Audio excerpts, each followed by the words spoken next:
And we're back with another episode of the Lakers Fast Break podcast. It's Gerald Glassford coming right back at you here from Lakers Fast Break, Pop Culture Cosmos, where we cover the latest news and trends in pop culture each and every week, twice a week, wherever you get your podcasts. On this week's episode of the Pop Culture Cosmos, coming tomorrow to all podcast outlets, and I might even give our members for the Lakers Fast Break a sneak peek of a little bit of video from that episode. We're talking, is Marvel regaining some of its mojo coming out of D23 in Brazil? And also as well, on the video game front, we talk about some good things, including Dragon Age the Veilguard, and is the Wii underrated? The Wii U, excuse me? We'll go ahead and talk about the Wii U on the latest episode of the Pop Culture Cosmos, indeed. Also as well, of course, Inside Sports Fantasy Football, another great episode on tap coming later this week with Chris Ardieri and hopefully Joe Soro as well. Yes, absolutely, JSJ. Also as well, of course, the Lakerholics crew. You know they're happy, and you know they're coming back hopefully next weekend. And don't forget, during the week, you can catch what they have to say at Lakerholics.com. Also as well, of course, Empire Jeff TV, Lakers in 5, John McCalian channel, and Daniel Berry Sports Highlights. Yo! Also as well, of course, don't forget Stone Hansen, Alfred Esmond, Legend, all those great channels, all those great people, and Xbox. Go ahead and catch his Facebook and YouTube channels as well. So go ahead and make sure you're helping all of our good friends out. And don't forget to help us out with a like and subscribe. We're closing in on 1,900 subscribers. We're about actually less than 10 away. 1894 last time I checked. So we're almost there to 1,900.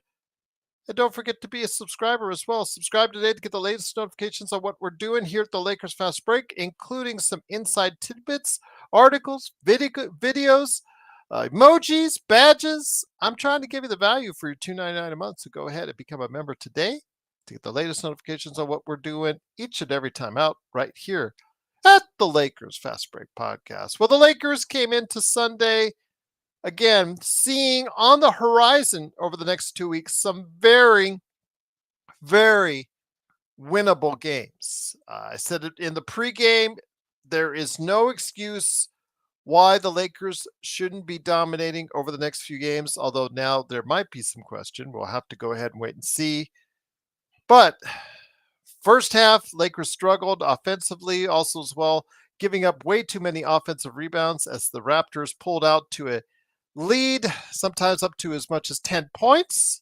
But the Lakers, after D'Angelo Russell ended the half with a nice 3, found its mojo back to go ahead in the second half, start providing hustle on both the defensive end and rebounding. They shored up both of those areas, got a little bit better shooting-wise as well, and started to take over late in the third quarter with a 35-27 third quarter run. And then in the fourth quarter, dominated 35-21, closed out strong, put it in cruise control, and the Raptors began to look like a team that's already thinking next season, as the Lakers finished off Toronto for this season with a 123-103 victory. Of course, the news didn't come all good as Anthony Davis got hit in the eye by Jakob Poeltl after he cleanly blocked Poeltl's shot. At the same time, Poeltl responded by scratching the cornea of Anthony Davis, the same one that got scratched earlier this calendar year. So we do not know the status coming out of it for Anthony Davis. Hopefully I can give you updates from behind the scenes in the locker room. But until then, we have no word on Anthony Davis' status.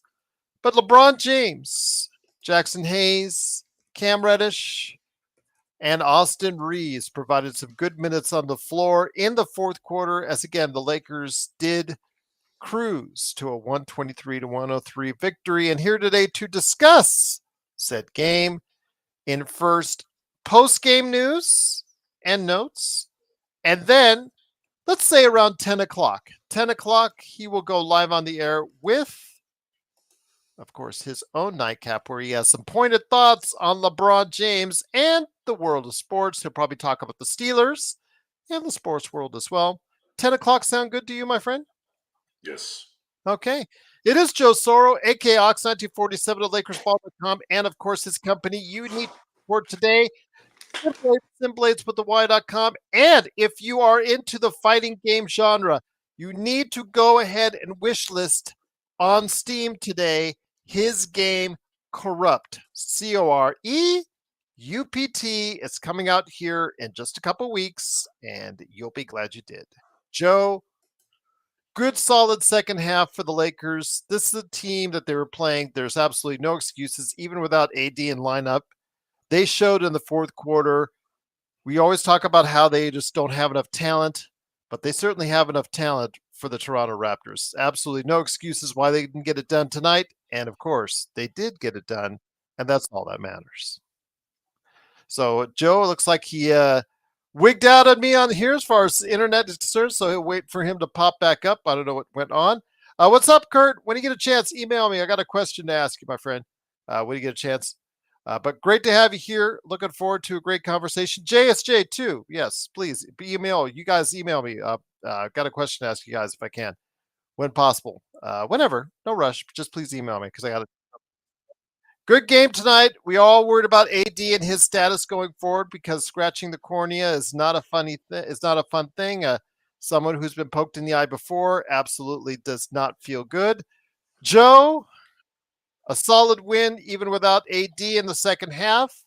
Still provided a lot of energy over a team we are supposed to beat. So the adjustments in the second half were stick Reddish on Mr. Dick, and he was non-existent. That was, I think, plan one. And then the other was stop leaving your men open. And you saw the results. I think you're not kind of off base here in saying that the Lakers actually have a real coach. These little things that do a 180 during a game, like ball movement, like being able to guard guys that you weren't able to guard in the first half, creating space, creating lanes so that Austin Reeves can get to the basket and draw fouls. We've discussed plenty of times that Austin Reeves does very well with contact. Are you laughing at something? I'm laughing at Eduardo's comment. He says, Braun okay. is why Joe. Hold on. Braun is why Joe still need me some more Bronny. Oh, okay. Anyways, I'm just like, well, he said that with a straight face. If I'll get the LeBron. I'll get the LeBron in a second here. Let me just say this: if he's trolling or laughing or just kidding, okay. But if he's saying that and he means that, somebody should be coming by with the old paddy wagon, as we used to say in the day. We'll get to LeBron here in a second. I want to give props to JJ Redick's adjustments in the second half. It took a minute to get going in the third, but they got there, and they actually started playing even better when AD got hurt. Not that that's why they started playing better, but I think the sense of urgency, that's the new modern day cliche now, the sense of urgency, even though it's been around for a while. They played harder, tighter, and got to give Jackson Hayes some credit. A lot of guys were dogging him during the game because it's easy to. But Jackson Hayes played an integral part tonight in making sure that his positioning under the basket was solid and able. And yes, I wish he'd make those cheapies more. But hey, look, I'll take a guy that's constantly a nuisance on the rebounds and also catching those nice pick and rolls from competent assist men, which LeBron was tonight. LeBron tonight is the LeBron that everyone was talking about coming out of high school. This was the one thing that they said separated him from all of the perennial greats before him, and why he was kind of tagged the Magic Johnson, coming out versus, let's say, just a Jordan. He was throwing passes tonight that were majestic. They were great.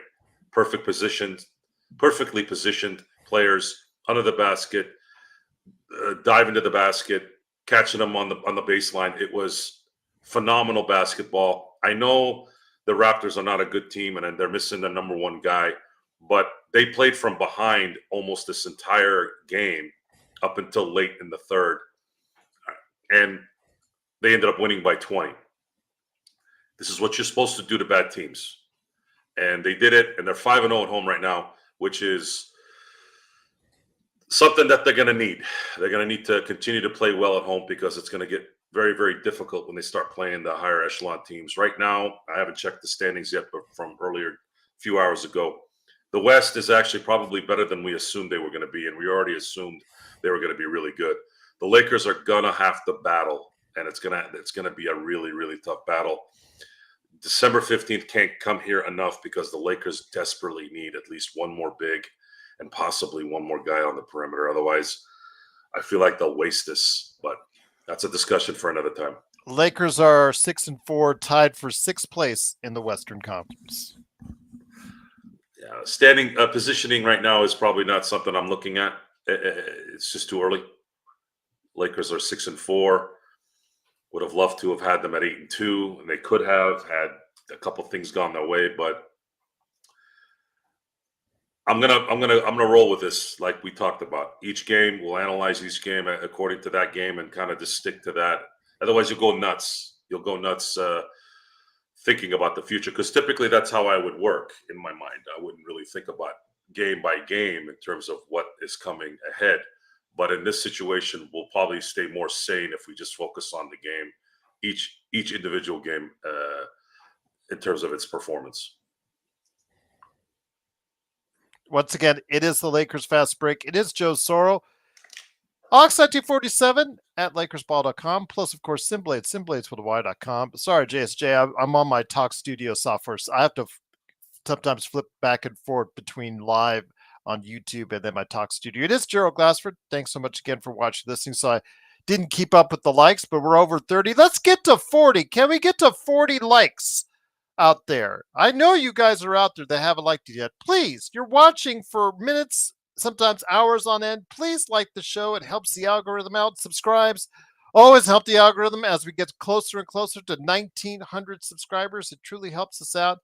And I heard a rumor that Search and Destroy is giving out some free memberships here if we get to a certain number. He has gifted 5 already. He is very generous. Truly appreciate you doing so. You never know. I might be gifting some if we get to 50. If we get to 50 likes tonight, we'll go ahead and do that for you right here at the Lakers Fast Break Podcast. But Avant Traders, you're awesome. Lakers Land, Eric Newton, Mike B, Turbo Durant, they will all be gifted a membership for the Lakers Fast Break. Joe, though, again, I know you were even hard You're on awesome. Jackson Hayes in that first half, and it was kind of a tale of two halves for Jackson Hayes. But we saw a lot of effort. Effort is never the issue with Hayes. You're awesome. It's sometimes where you have to direct that effort is the problem with Jackson Hayes.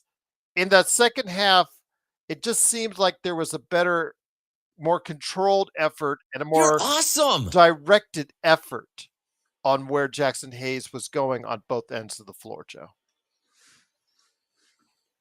Jackson Hayes is who he is. And you're awesome. I haven't gotten on Jackson Hayes too much in his year-plus stint here with the Lakers because it'd be an exercise in futility. I'm not going to expect Jackson Hayes to be a Hartenstein or a Kessler. I think you'd be bothering your brain and your thoughts too much. But the guy plays his butt off, and you got to give him props when he plays well. And then when you do kind of get irritated by certain non-execution plays, that's just emotions during the game. I'm not trying to hate on the guy too much. It's just I always kind of feel that way, especially with guys that are almost 7 feet tall. Come on, just put the ball in the hole. You can't miss from 1 foot. That's usually where my irritation comes from. Just like when we would get irritated when Rui couldn't make a layup, and then LeBron on occasion would miss layups as well. We're not picking out anybody in that. It's NBA basketball. You guys are 6'8", 6'9", almost 7 feet tall. I'd like to think that if the ball is like a grapefruit to you guys, you can't place it in the basket that being that high. And I know there's a resistance coming, but I'd like to think at some point you guys can, if you're able to get the ball that close to the rim, I think you should be able to be conditioned to make that basket, regardless of what kind of defense is coming at you on that. But the second half adjustments by JJ Redick, whether it was mental, I think a lot of it had to do with mental too. I don't know what he told them in the second half. I don't know what he told them during those timeouts. There was a timeout that he took when they were down by 10. And we were kind of going into that mode where this might be a loss, a terrible loss. Something switched there. So I don't know. We were talking about it on playback where we wished we could hear what was going on. And now I wish we could hear more. I wish we could hear it even more, because something changed after that timeout. They just seemed to click something. And coaching, when you look at the coaches from the past, the good ones, not all of them were X's and O's types. But there was a motivation. There was a click that could be there. I remember vividly when the first stint with the Lakers with Phil Jackson, and when he had to leave because him and Kobe weren't really getting, on the same page. His answer to management was, I can't get through Kobe. That was the kind of dialogue that Phil Jackson had. And that was everything with Phil. If he couldn't connect with you, if he couldn't zen with you, he was pretty adamant about it. And JJ Redick is not only doing very well with the X's and O's, but he's also clicking into something with these guys that is making them focus on whatever it is they need to do or whatever they need to do to adjust.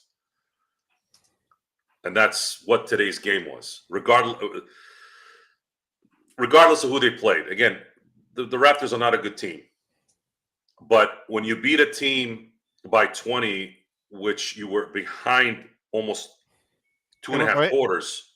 Yeah, they were down by as many as 10. You are, that's part of the process of, well, you did what you were supposed to do. You won by 20, not really kind of dominating the game. You expect these kind of games usually a little later in the season, but AD getting hurt also didn't really help, although I thought they kind of played better when he was gone, because I think they did feel the pressure of not letting this one go.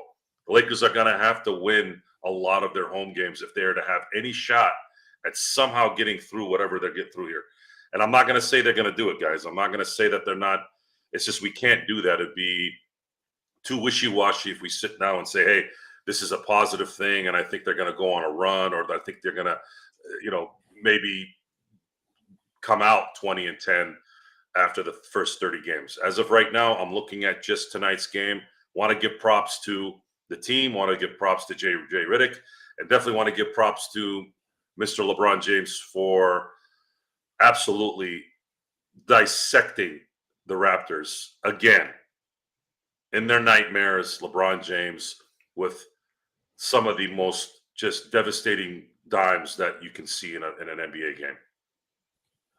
Once again, it is the Lakers Fast Break. It is Joe Soro along with me, Gerald Glassford. Thanks again for watching, listening. Truly appreciate it. The Lakers do win going away, 123-103.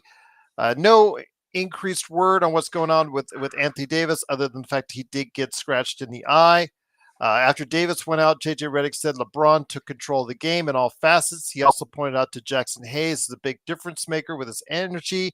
And Austin Reeves, for 22 of his 27 points in the second half. LeBron did get his second straight triple-double, Joe, but it is Austin Reeves I want to talk about.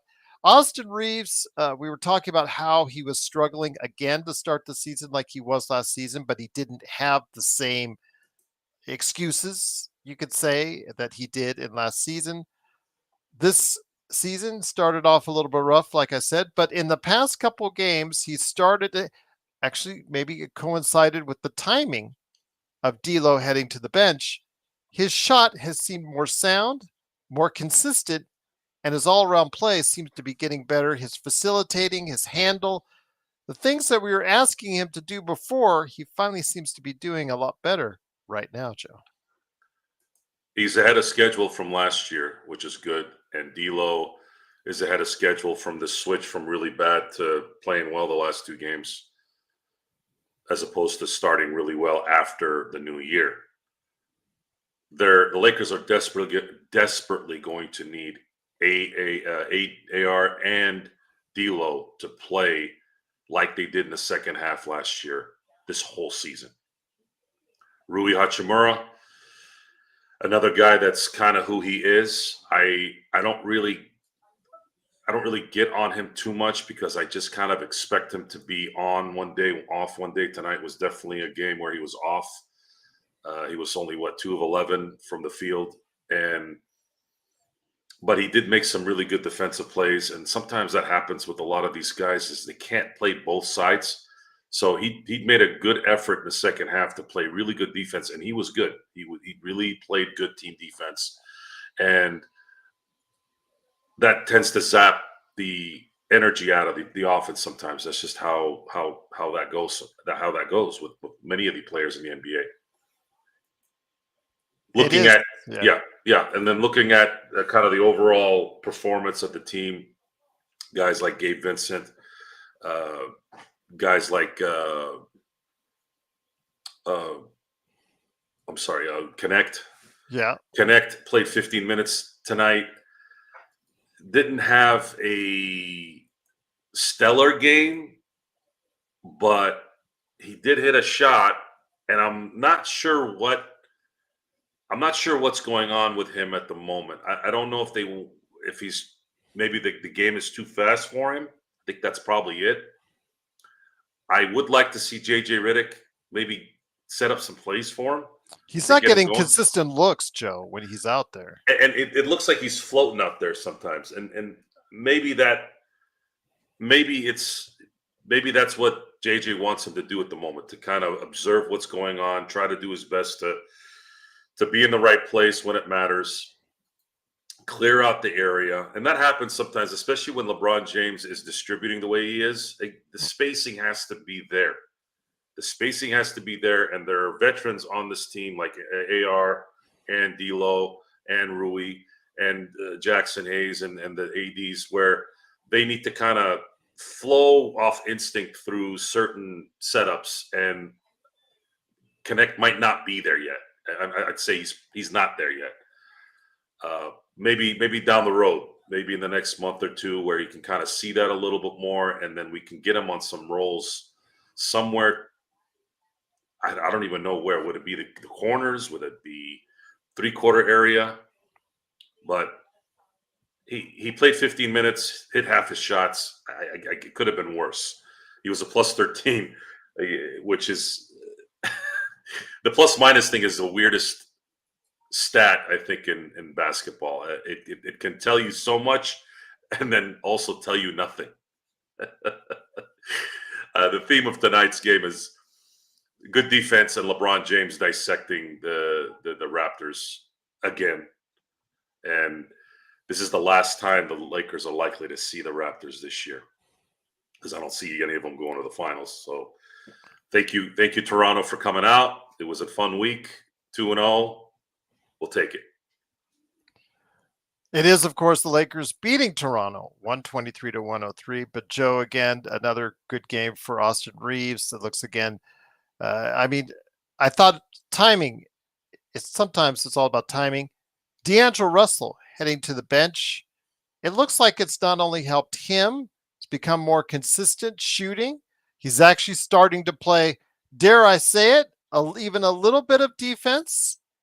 And then you have Austin Reeves, again, like I said, since D'Lo's gone to the bench, looked a lot more smooth in his operation, maybe freeing things up a bit. I know those guys are very tight in real life, but maybe sometimes it just doesn't gel between them on the court. Didn't say all the time. Sometimes it works, sometimes it's not, but not so far to start the season.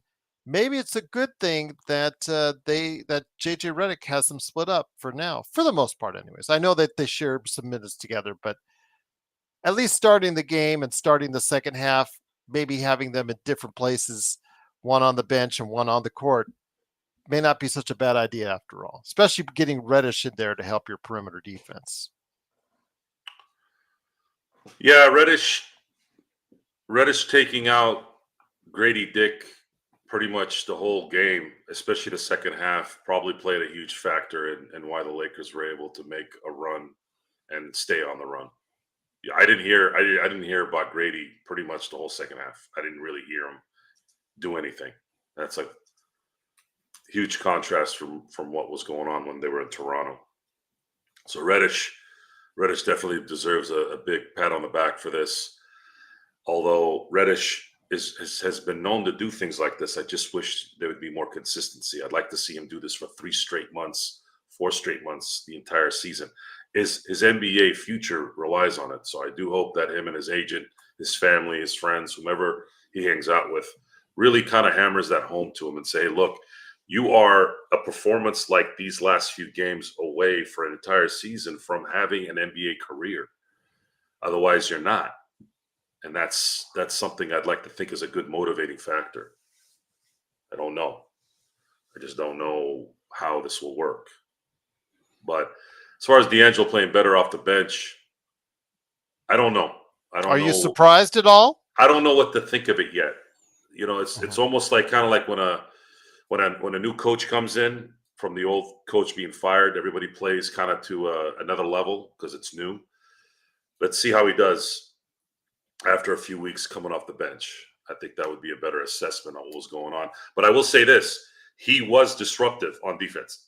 He was getting his hands in the passing lanes, and he was challenging shots with and not fouling. Like he was engaged. He was really, really engaged. Defense is an effort thing. This isn't me saying it. This is something that has been said by all the great coaches. Phil Jackson was asked about what was the defensive scheme for particular games, especially during the playoffs.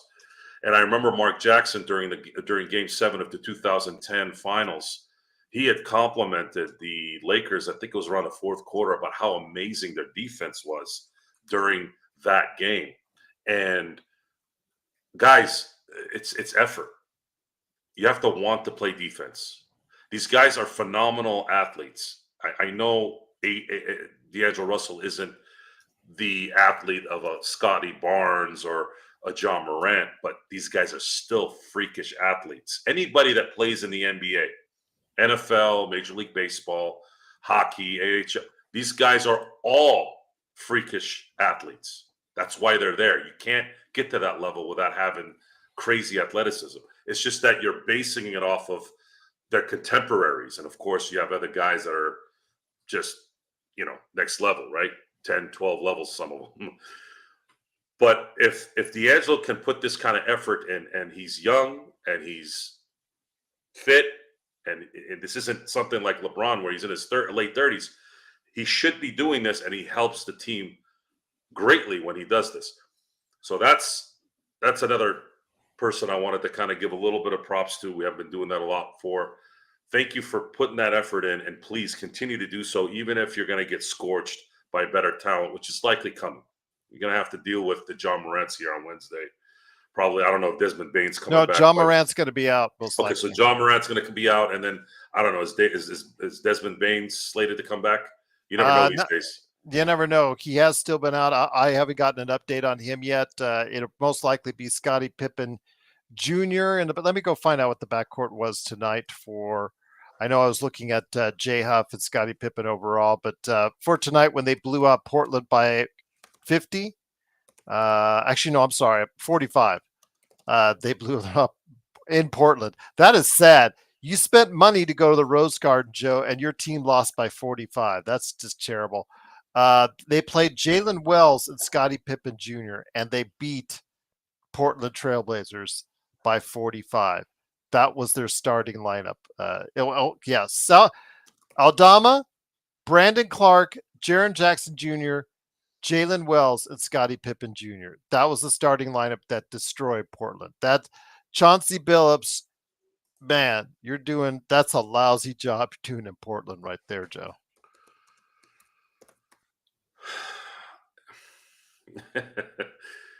At this point, does Portland sell? Do they sell so that they could have a shot at getting a top pick in June? Good question. And then get a new coach at that point. I think after about a month, maybe two, probably the end of the year, I think you'll probably have that answer soon enough. You're gonna have to somehow figure out a way to. I mean, last year they were 21-61. They were the worst team in the West. So I think they're gonna have to probably tank again on that one. I think they're probably gonna have to tank, and I think they're already in tank mode already, Joe. And if they are, then we're gonna see what can be mustered up. Portland is a team that we've talked about where there could be some help there. The Chicago Bulls is another. There's a trade in Atlanta that I've been kind of looking at. I wish there was something in Milwaukee that we can do, but I don't. There's no assets to do that one. Maybe the fact that this year's NFL trade deadline has surpassed the NBA trade deadline, maybe that puts a spider in Adam Silver's pants, and actually somehow something happens here, and hopefully the Lakers can benefit from it. And not to be too mean to Lakers fans, but Scottie Pippen Jr. tonight, 17 points, 4 assists, and Jay Huff outplayed Zach Edey tonight. Both came off the bench, but Jay Huff had 12 points and six block shots tonight, Joe. And 2 3-pointers. I'm sorry, I forgot to mention that. It's starting to look like the Memphis Grizzlies are. Taylor Jenkins seems to have tapped into something this year. I don't know what he did. They're 7-4 right now, just to let everyone know. I don't know what he did, but if that team is healthy in the end, and John Moran is playing at starting all-star team level, there's going to be some stuff there for Memphis. I think Memphis is going to be a problem. As far as the Lakers players going to Memphis, it seems, and developing really well, I want to reiterate that it's much easier to play in Memphis than with the LA Lakers. It really is. And I think Jay Huff and Scottie Pippen Jr. are benefiting from that. I really never really had any opinion about Jay Huff. Mm-hmm. Scottie Pippen Jr., when he was here, I saw some physical deficiencies that I didn't think would work. I wasn't really sure if he'd be in the NBA for a while. I had no really clear assessment of that. It could have gone either way. I never really, I just didn't think he was going to work in LA. I think that was probably my only. I didn't think his jump shot would ever get fixed, and it did. And he's been really good for Memphis. He's playing himself into a nice big contract when he becomes a free agent, Joe. So to put that in to put that in what we've been discussing about someone like Zach Edey. Zach Edey's skill set is set more pre 2005 talent. If Zach develops a jump shot, if he develops a way to defend with energy in a 48-minute game consistently, he will have a long career in the NBA. Yeah, because there's some games already that he looks very dominant. Just others, when there's a lot of speed, like you mentioned before, speed. If the game gets too fast, then that's where Zach Edey is less effective out there on the court. Well, he'll get exploited against really, really good teams, and definitely in the playoffs. So he's going to have to develop that. And Brook Lopez bucked the trend of not being able to develop late in the career. If Brook Lopez, this is still the anomaly that I can't understand. And maybe he was just the first one of this new phase of the NBA. So there's always the first one, right? Mhm. Brook Lopez was a 28 guy, 20.8 rebound guy for years. Not really good on defense. Really couldn't shoot. Couldn't rebound. Couldn't rebound. Couldn't shoot. Couldn't play defense. All of a sudden, he's a runner-up at Defensive Player of the Year, and it was shooting threes like Manute Bol. He started here in Vegas. Remember, in LA, excuse me, for the Lakers. He started that process of transitioning into that his only year with the Lakers, Joe, if you remember. I brought up Manute Bol because I remember Manute Bol towards the end of his career. This is when I was young. Was shooting threes, and he was making them. Mm-hmm. That was the memory I had. Like a big man who was known of doing one thing, and then all of a sudden he starts shooting threes at a time when threes weren't the thing either. No. Overall, it doesn't look good in the stat line, but yes, he was making them for a time as well. Yes. Taylor Jenkins right now, if I had to pick Coach of the Year right now, he's showing up. He's showing up on the top. And if this continues, I think there's a very good chance he ends up winning it. And John Morant seems to be in focus mode, which is everything. If John Morant is focused on basketball and not being distracted by anything, Memphis is going to be a problem. You have him, you have Desmond Bane, you have a lot of depth, you have a good coach, you have a good, stable environment over there in Memphis. So you're not going to have the headaches like the Lakers do or the Knicks do or the Boston Celtics do. You're going to have every chance to just focus on playing basketball. And I think I haven't been following Scottie Pippen Jr.'s regimen, but it just seems like Scottie has taken this really, really seriously, and I'm very, very happy for him. Really, really happy for him. I'm glad he's succeeding. I really am. And good for J Huff as well. And I'm hoping Castleton starts to play well over there as well. I don't know if that's going to happen, but and Castleton, I don't think we gave up on Castleton. I just think Castleton didn't show. That one might be a shocker if he ends up playing really, really well a little bit, because I just did not see anything the last couple of years that warranted him to be a big man that can probably stay consistent in a rotation. Once again, it is the Lakers winning 123-103. The Lakers move to 6-4 on the season. They're tied for sixth place in the Western Conference with a bevy of other teams.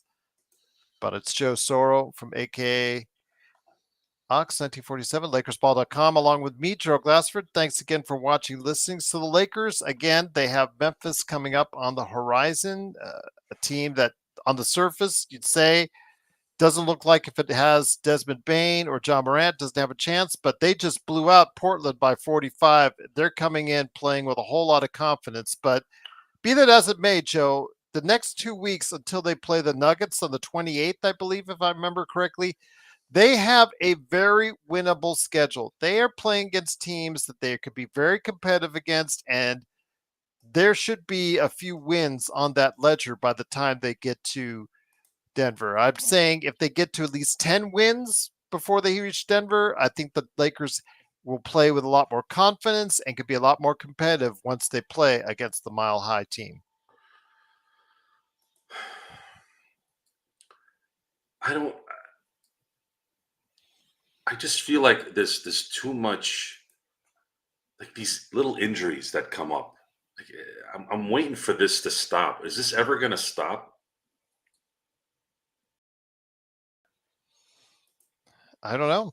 And by the way, Thameless, Miles Turner is not having a good season for Indiana right now. So I don't know how much, the old days when Laker Tom used to pine for Miles Turner every single day, those days are not there right now, because Miles Turner has been a disappointment so far for the Pacers. What is it going to take for this team to have Cam Reddish, AD not get hit in the face for the 10th time in a week, LeBron not get punched in the face? What's it going to take to get these guys to just have a consistent starting lineup, a good rotation going, week in, week out? The last time that happened was 2020. it's just I don't know what to say. I don't know how to gauge the next week. They're playing against teams that they can be competitive with and possibly beat, especially now with John Morant not playing Wednesday and possibly Desmond Bay not playing. And then you go to San Antonio, New Orleans next. Sure, they have a chance there. Then you play Utah at home, Orlando. I think Pablo's is he going to be back by then? Banchero's out he's got that oblique tear. It's not a Okay. strain, it's a tear. Okay. Actually, So you have 5 games right now where you kind of get lucky in that you're playing some of the really good teams without their star guys. Can you come out of this at least 3-2? Now I don't want to go Laker Tom. I don't want to go Laker Tom, but maybe 4-1. Is that doable?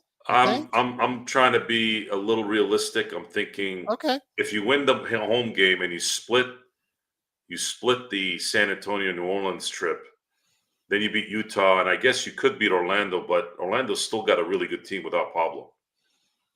Mm-hmm. I don't know. I don't know. I don't know how to gauge this team with its constant somebody getting injured or somebody not focusing.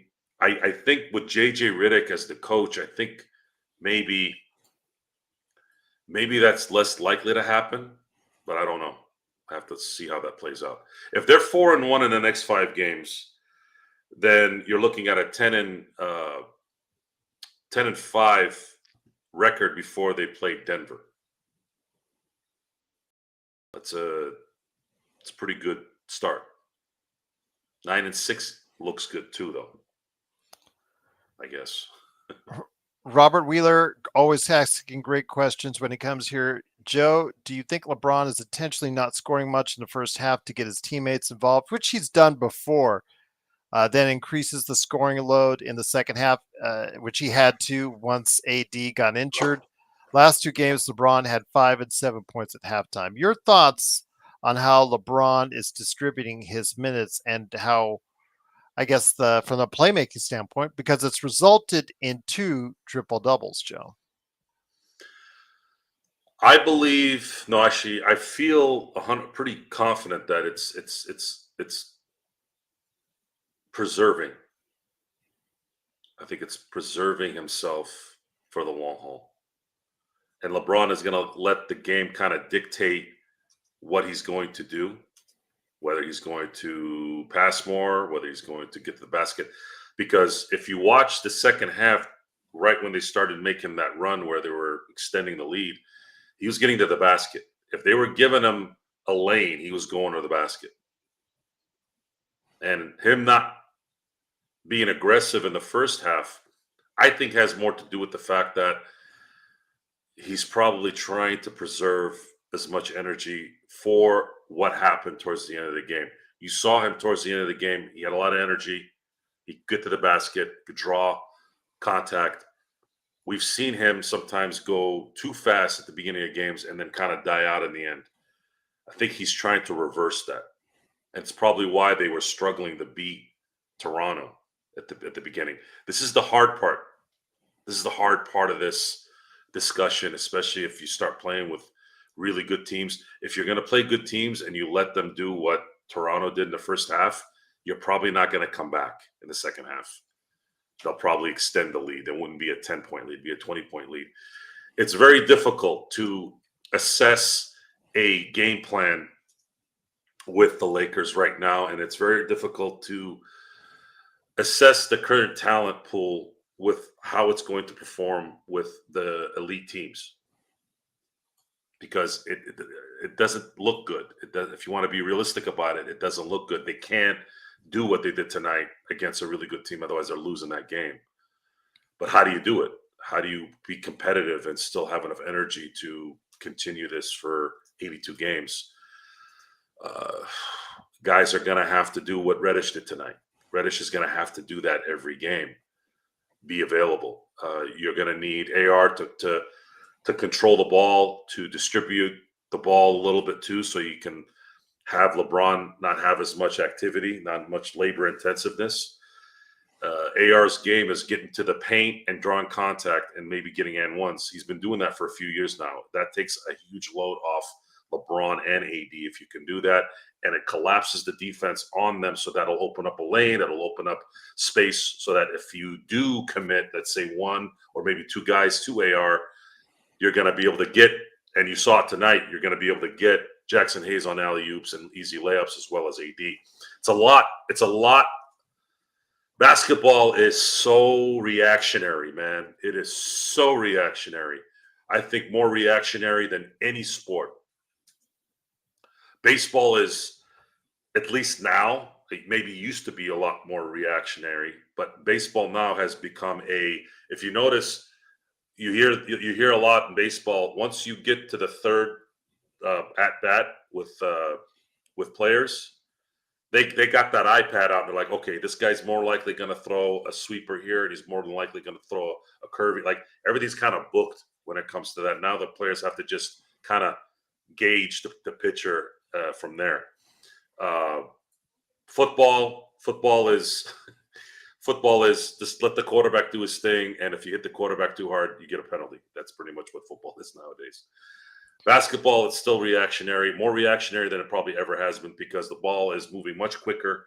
It's constantly being shot quicker, faster, more efficient, more activity. It's not bringing the ball up and dribble, get it to the post, let the post guy find the open guy, or let somebody slash to the basket. None of that stuff's going on. Now it's like all over the place. Everybody's reacting to whatever's going on in that particular play at that time.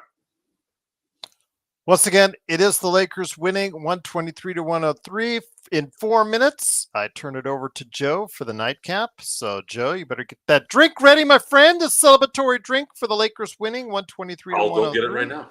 There you go. And on that note, I'll put him to the side right there. It is great to have everyone here. Joe will be coming up in just a few minutes right here on the nightcap. But cannot thank you enough. And before he comes back on, I want to share to you our schedule that I'm hoping will come to fruition here. So I'm going to go ahead and see if I can get that for you right there. Let me go ahead and bring it up. I showed it to the members earlier. So if you remember, you are already knowledgeable what's going on, and become a member today for $2.99. So there we go. That's the schedule I have planned. If all goes well, you know my crew, you know my panelists. They always have their own agendas. So this is always subject to change. But tomorrow for Veterans Day, and big shout out to all you veterans that have served for our country. It is obviously a great honor that we could go ahead and as far as thank you for what you've done for our country, the time and energy that you took as far as making the commitment to our being part of our service is just outstanding. And I have nothing but the highest of compliments for you in doing that and taking that plunge into the world of our armed forces. But yes, to our veterans, I want to say thank you, and we will honor you tomorrow on Veterans Day. But also wanted to mention on Veterans Day, looking to do a Lakers 101 as per request. I didn't forget. I had a note, and I'm going to go ahead and do it. Lakers 101 on the 1995 Lakers. Why were they so fun to watch? Joe and I will discuss that tomorrow at Lakers Fast Break University for Lakers 101. I'm assuming 9 p.m. We're going to try, but you know Joe, if he has busy, he wants to put it later, we'll make it later. NBA observations. Reggae Joe, who sometimes is in the chat, he said, Gerald, I'm going to get a camera, I'm going to get a mic. I want to be on the air and talk NBA with you. You know he's a big OKC fan. You know he probably wasn't happy earlier tonight about Golden State going in there and thumping them. So we'll talk about OKC, we'll talk about the Lakers, and we'll talk about the NBA on Tuesday with Reggae Joe. Hopefully around 5 p.m. he's confirmed that he's going to be available for that as well. And then, of course, on Wednesday, Lakers pregame, along with Lakers Memphis, and the postgame as well. Thursday, Lakers snack pack on whatever is trending with the Lakers. We'll go ahead and do that on Thursday. Lakers pregame on Friday for Lakers San Antonio. Remember, that's an early game. They're on the road. Lakers postgame and the back-to-back on Saturday. Lakerholic Spotlight at noon. Well, deciding that's up to them, of course, because, you know, they always argue and bicker about what time they start. And then also as well, pregame, Lakers in New Orleans, and the Lakers postgame nightcap on Saturday as well. So that is a tentative schedule I have for everyone out there for us. But for now, it is 10 o'clock. I'm going to immediately bring it over to Joe. I'm going to put on the intro here. But again, want to thank everyone. I will be popping in a little bit, but I'm going to let Joe do his thing first. He's got a big rant coming up on LeBron James, so you don't want to miss that. So it's coming up here right now on the Lakers Fast Break because it's time. Just waiting for 10 o'clock to hit. Come on, give it to me. 10 seconds left. So 10 seconds left. Let me say once again, it is the Lakers winning 123 to 103. Please like and subscribe since we're staying on the air. Search has said if we get to 50 likes, we will be giving out some memberships. So please go ahead and like and subscribe as well. So for Joe Soro, it's Gerald Glassford. It's the Lakers Fast Break postgame turning into the nightcap right about now.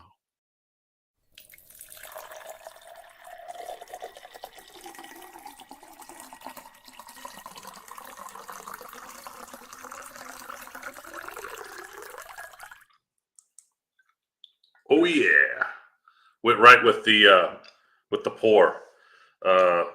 I felt tonight was a whiskey night.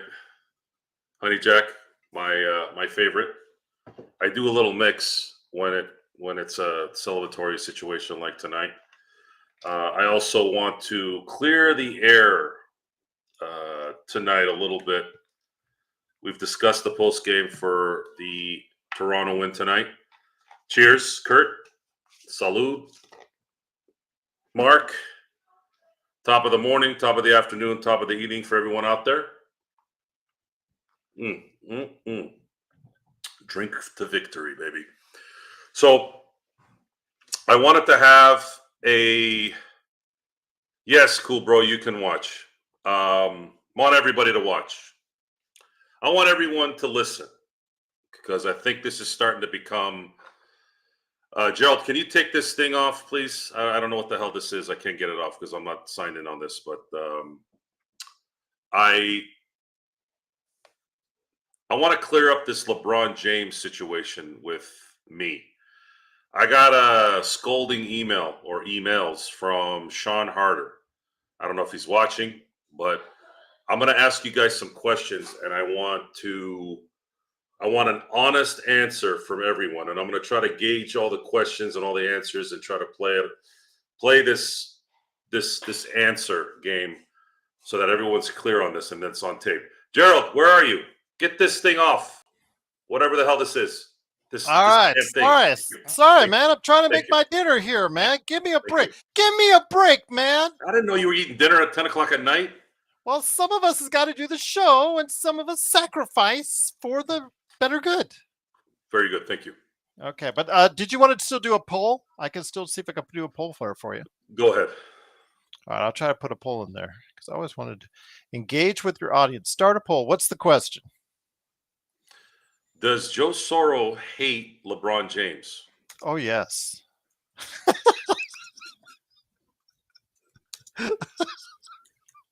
Sorry. You're going to get an overwhelming response on that, my friend. All right. Well, I'm going to explain it tonight so that it's on tape. The poll coming out? It should be showing up there. I know I've never done one on YouTube before like this, so if it shows up there. Okay, let me clear this up. I'm going to start from the beginning, and then I'm going to use former Laker examples as well. Someone like Kobe Bryant, Magic Johnson, Pau Gasol, so that you all can understand it's yes, 62%. Just where I'm coming from. How many votes? 13 votes so far. So what? 9 out of 13? 14. There's 14 votes. Somebody's toggling their vote back and forth at 64% to 36%. Okay, I thought it was going to be worse. Okay. All right, so let's go back to 2018. And again, have your drinks, guys. Ask the questions. I will get to your questions. So if you guys want to type your questions, go ahead and do it. So 2018. I'll be back. Thank you. 2018, And there's a heavy rumor, pretty solid rumor that LeBron's coming to LA. I'm going to tell you guys what I was thinking at the time so that you don't think that I'm too harsh, but it looks like you guys, some of you already think I am. I was excited. Why was I excited? I'll tell you why I was excited. I was excited because the losing those previous 3 years was eating at my insides. There was a moment up until 2017, right around January, where I hadn't missed a Laker game since 2007. We're talking about 10 years. I had not missed one Laker game.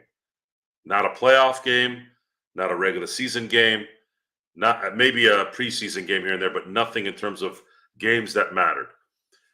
I heard that Magic was sitting outside his house at 12:01, and he was ready to, promote the Lakers. Right when I found out that LeBron was coming to LA, I was very excited. And why am I telling you this? Why am I saying this? Well, it should prove to you that if I was excited about him coming to LA, that you guys all know that I wasn't about what was going on in LeBron's previous stuff. And you've heard me talk about this. You've heard me talk about this with the decision. What I couldn't understand with the decision in 2010 was why were so many people upset at him, with exception to Cleveland. Cleveland had every right to be upset. Every right. I didn't mind that one. That one makes sense. But why were other people so upset that he left Cleveland? Acting like your ass wouldn't leave Cleveland for Miami? You wouldn't do that? And if you knew the environment in Cleveland, and it's really wasn't to no fault of anyone. Folks, no one wants to go to Cleveland. In the NFL, there are players that have to go to certain places like Detroit, Cleveland, Chicago, cold places, right? But the way the NFL is set up is there's a hard cap. You got to get your money where you can get it. That's the whole point of that. You go wherever the most money is, and that's how that's set up. With the NBA, with Major League Baseball, a lot of times you don't need to do that because the cap is either flexible enough to where you can go where you want or stay with who you are. Usually it's the place you want to stay, right? Like a Miami and LA. Or, you got to be forced to be traded there. So I was never a LeBron detractor. I was never a hater in that. And there's no evidence of it, so you're never going to know. You have to believe me on that. I knew why people didn't like LeBron. It's a lot of the reasons why he irritates some of us now. But it didn't matter to me then. It didn't have any bearing on me then because he wasn't wearing a Laker uniform. My disdain for LeBron in certain instances throughout his career here have leaned towards more of what he says off the court, because a lot of times he's ill-informed, and it's proof. You can find proof of it. He's talking about certain social things or certain people, and he comes off very immature and ill-informed, and that tends to irritate me because it takes away from the basketball thing in a lot of ways. Like the respect that I have for him on the basketball court tends to kind of damper it a little bit. Now, when he came to LA, they were drawing murals in and around LA. And you know what was happening? They were spray painting everything. They were defaming it. Like no one in LA were like, hey, this is Kobe town, baby. This is 5 championship Kobe, Magic. Like this is Magic and Kobe territory. Shaq territory. LeBron doesn't get a mural for just coming to LA. So it wasn't just me. It was a lot of people that didn't feel like LeBron was an LA guy. The reason why people love Kobe, even though he's a transplant of LA, is that Kobe was about the killer part. And that's what LA loved. They loved that killer. They loved the tenacity. And LeBron isn't really tenacious. He's a easygoing guy, kind of go with the flow, try to make everybody happy on the court, blah, blah, blah, blah, blah. So, that you all know how that is. And recently we discussed about how LeBron, when he passes too much at the end of games, it tends to be, the smart play is getting the ball in the basket, not getting it to the open guy. And I have to give him credit for this. The last year or so, he's actually been very aggressive in getting the ball to the basket. And that's a good thing. And maybe I don't talk about enough of the good things that LeBron says, and it makes everybody angry because I do bring up the bad. But I'm not going to go back on this, guys. I'm not going to go back on the fact that he had been a huge factor in not allowing the Lakers to acquire talent this year. Whether it's because he took max money, whether he force-fed this family thing on the Lakers. Those things are all true, folks. I'm thinking about the Lakers. And I'm also not very happy with him when he has little cryptic codes. And that stuff, again, is a distraction to winning. I'm not following him on Twitter. I'm minding my own business. And I'm ready to watch a game. And the only thing that I'm hearing is about some tweet that he said where he's unhappy. Those are the things that irritate me about LeBron James. If you want to consider that a hate thing and you're kind of narrow-minded and you're like going to roll with it, then I can't do anything for you. I can't. I am not like everyone else who doesn't like LeBron James. My disdain for certain things that he does has nothing to do with his past or whether some guy in Miami, Orlando, San Francisco doesn't like him. I don't care that he's a billionaire. I don't care about any of that stuff. None of it. And comparing him to Kobe, or let's say some of you think that maybe my top 5 picks or top 10 picks are skewed towards more of players that aren't LeBron. So I'm going to go into that for a minute here. Let me have a little drink. So I felt like this was starting right after I gave my top 5. My top 5 was Magic, Jordan, Bird, Kobe, and Kareem. And a few people came at me on that one. They thought Kobe probably shouldn't have been on there. Or actually, they were actually talking about Larry Bird. And I'm sorry to say this, but if you weren't around to watch those guys play, I watched the tail end of Kareem. I watched the tail end of Larry Bird, Magic Johnson, all of Jordan, all of Kobe. Okay. I know LeBron is great. I know his stats are great. I know all this, but there's a certain thing in my top 5 that clicks when it matters. And it might not matter to you, but it matters to me. When you look at guys like Kareem, you look at Magic, even though Magic did it with a smile, Magic was a killer. Magic beat the Celtics twice. Should have been 3 times if Worthy hadn't made that mistake in Game 2 in '84. Magic was lethal. And Kareem was mean. Kobe was mean. Larry Bird was mean. Michael Jordan is mean. And you could talk to all my friends that have known me for 25, 20 years. What is the first thing I talk about when it comes to like the team that's winning and beating people? I even talked about it with the 2001 Lakers, the best Laker team I've ever seen. You had Fish. This was kind of the ending lineup. You obviously started with Horace Grant at power forward, but then Horry would come in towards the end of games, right? So you had Fish, Kobe, Fox, Horry, and Shaq. The 5 meanest you-know-whats at that time. Like, those guys were all just mean, and they served business. That's what I'm used to. I'm not used to the baby-faced killer and Steph Curry. I'm not used to LeBron James being the passive-aggressive. If that bothers you, then I'm sorry. I trust Kobe Bryant, Larry Bird more than I trust LeBron James to win. That's just it's what they've shown. It's what they've shown in their careers.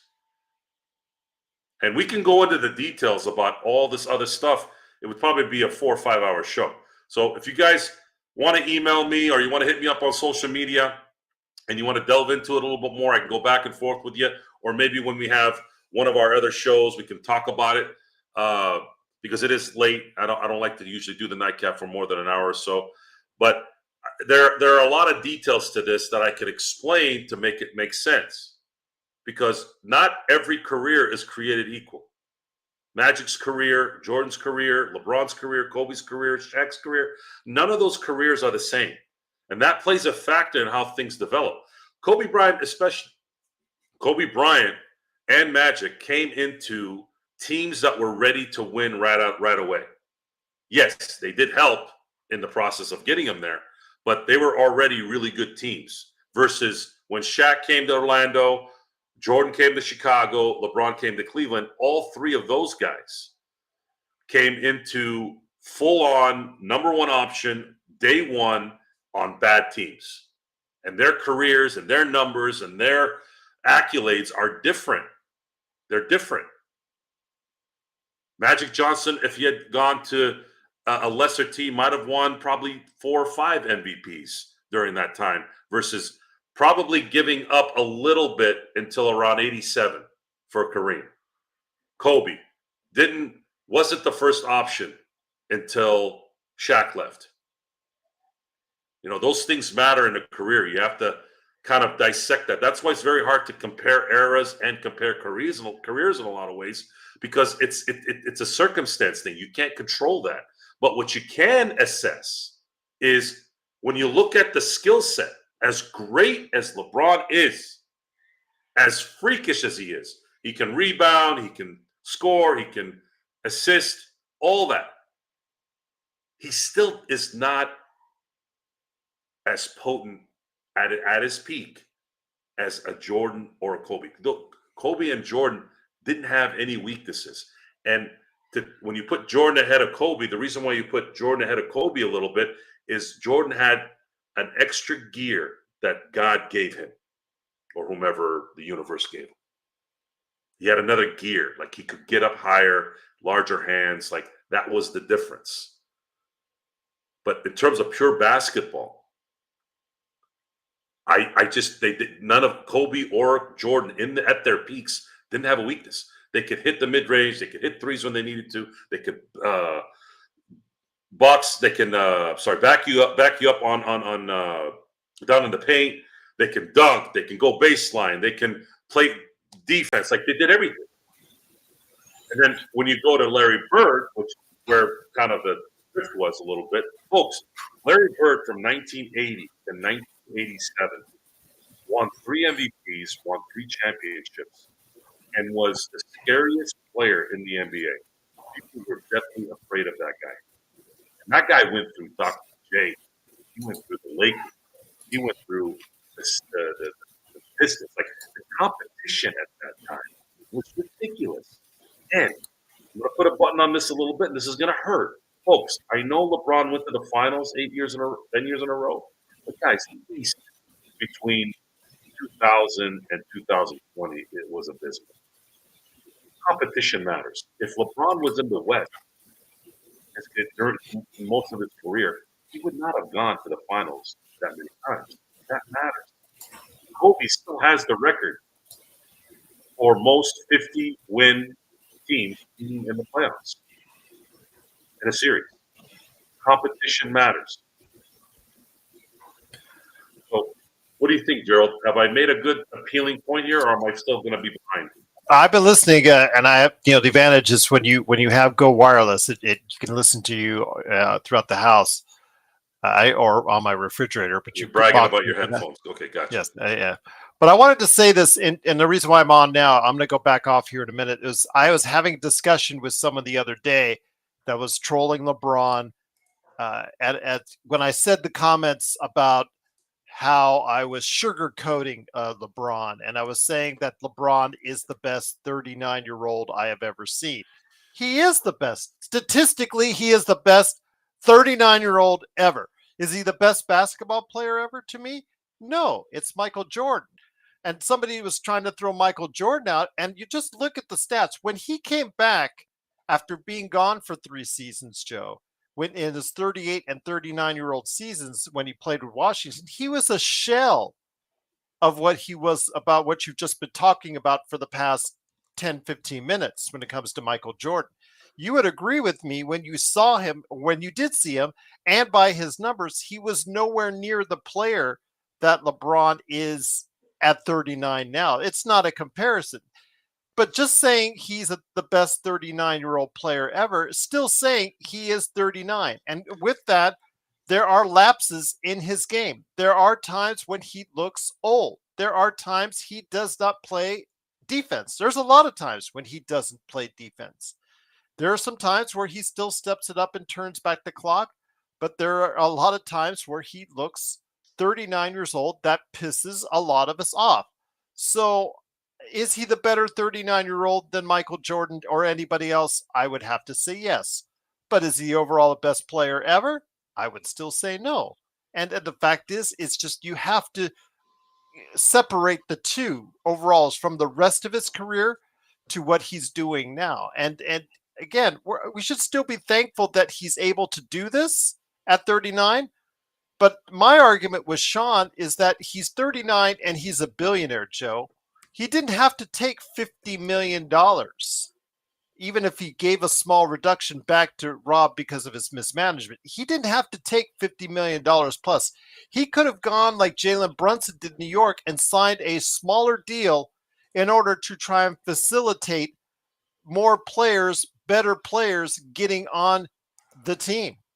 He could have done that and chose not to, Joe. He also could have told the Lakers, hey, Bronny James is not a player that's ready for the NBA at this point in time. He's my son, and I can evaluate him personally. He is not a player that can help us right now. He didn't do that. Or he could have said, hey, put this guy on a two-way, send him to South Bay for the entire year. He didn't do that, Joe. Instead, we have what we have. Now we're going to have Bronny sitting on the bench, taking up a roster spot everywhere we go on the road and virtually every game all year. He plays only half the games in the G League, and he'll never get a chance to develop because of what's going on right now. So, in essence, nobody can tell me out there that winning is now most important thing in his life. That's the thing with Jordan, that Jordan does beat him as a 39-year-old. Even Jordan at 39 years old, with all of his athleticism robbed, with him just doing turnaround jumpers and playing in the post like he did at 39, Joe, he still wanted to win a hell of a lot more, in my opinion, than LeBron. And that's what the problem is I have, is LeBron not doing the things that are necessary in order for the Lakers to get to a better spot. And that's the problem I have. I mean, it looks great on court. Tonight, another triple-double. Another fantastic job for LeBron. But as you and I talk about, it's more than the surface. It's more than just what you see as far as for a period of time or a game or two. It's the whole thing when it comes to LeBron. It's the whole arcing thing, what is done off the court and what is done on when it concerns LeBron James. And I think people don't always get it. And I think when you and I talk about that, we're not LeBron hating. We're LeBron realism here. We're just trying to tell you exactly how we see it and how it actually is, Joe. Kurt, he thinks that I don't like or I hate on LeBron James. And some of you agree with that. And it's something that I can't get away from because I'm aggressive with it. There was a comparison to being a Kobe guy, and the reason why I'm not a LeBron guy is because I'm a Kobe guy. And I don't know how many times I got to say this. I don't know how many times I got to say this, but it just doesn't seem to resonate. But I am doing this show about LeBron because I wanted an elongated discussion so that if somebody can actually get all the information in one show instead of in increments like we've been discussing for the last year or so. Kobe Bryant got paid a severance pay, a large severance pay the last 2 years, correct, Gerald? Yes. Okay. And that's where I think some of us have an issue with that. So I didn't have an issue with it, and I'll tell you why. The NBA has minimum payment contracts. I believe it's 90 to 95%. I can't remember the exact details, and with the new CBA, I haven't had a chance to really see the update. So regardless of what was going on at that time, they had to pay someone that money, and they decided to give it to Kobe as a severance. I'm not saying that they didn't do that as a thank you, Kobe. But at the same time, you have to understand where the Lakers were at that point. They were playing to get draft picks. They were not playing to win championships. So paying Kobe that money or not paying him was irrelevant, because even if they had used that money to go get talent for Kobe, were they going to win? Were they going to beat the Warriors during their peaks? No. No.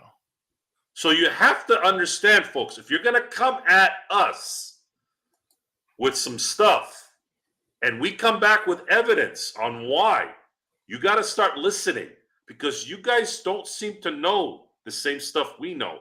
I'm not making these assessments on feelings. You guys know this. You know I don't feel. I am not a feeler. I don't do that. You know this. I wanted LeBron to win in 18, 19, 20, 21, 22, 23, and 24. And if you went back at me and said, Kobe this, Magic, I don't give a shit, because you know what that would have meant? The Lakers are winning, and that's all that matters. So if there's a player or an agency or a management that's a detractor to winning, it doesn't matter who you are. I don't care what you've done. I'm going to call your ass out. LeBron, Pelinka, Genie, it doesn't matter. And I'm going to bring the non-armchair quarterback information. I'm not just going to sit here and say, God, every time they lose, it's their fault. Every time they win, I support them. I hate when people do that. I have to explain this about Dave Roberts. I'm like, hold on. I was talking to EJ about this, Empire Jeff. We were talking about this because he's been a supporter. I've not, because Dave was making terrible decisions. And lo and behold, what happened this year? What happened this year? He started getting away from the analytics in certain parts of the game, and guess what? Things started working out. Wow, what a coincidence. He ends up having probably the greatest run for a manager in a playoff. This guy had no pitchers. He won a World Series, and they practically dominated. All we were asking is manage the game, stop looking at the book, stop looking at the laptop for a minute. Sorry, go ahead. No, I was going to ask you, do you think the Dodgers will be hurt because they just lost their first base coach? He became a manager. He just got hired as a manager, correct? That was going to happen. Okay, but he just got hired as a manager for another team. Good for him. We love him here. Okay, I'm just asking. That's inevitable. When you're good. You're going to get hired. Yeah. Okay. Yeah. I'm not. McCullough's, man. That one of the images. One of the images I have of Freddie hitting that grand slam is actually him doing this with Freddie. That's a really cool picture. I would love to put that on the wall. And I usually don't like to put stuff on the wall, as you guys can see. I'm not a wall picture guy, but that was inevitable, Gerald. This is what happens. Just like when you win a Super Bowl, the offense coordinator, defense coordinators, all those guys end up finding other jobs. So good for him. Very happy for him. I hope he does well in Miami.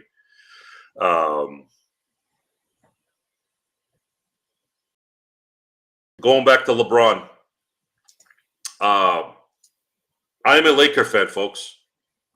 And yes, LeBron is different than Kobe. Kobe comes from more of my ilk. Kobe's mean. He's a lethal winner. He wants to destroy everything around him. He just wants to be that guy. And I identify with that. And it just so happens that he played with the Lakers, but I also identify more with Larry Bird too, even though he was a Celtic. You see where I'm getting at it with this, Gerald? Yeah, I do. That's how those are the guys that I connect with. I don't connect with LeBron, but that doesn't mean I'm not going to back him up. That doesn't mean I don't want him to be a Laker.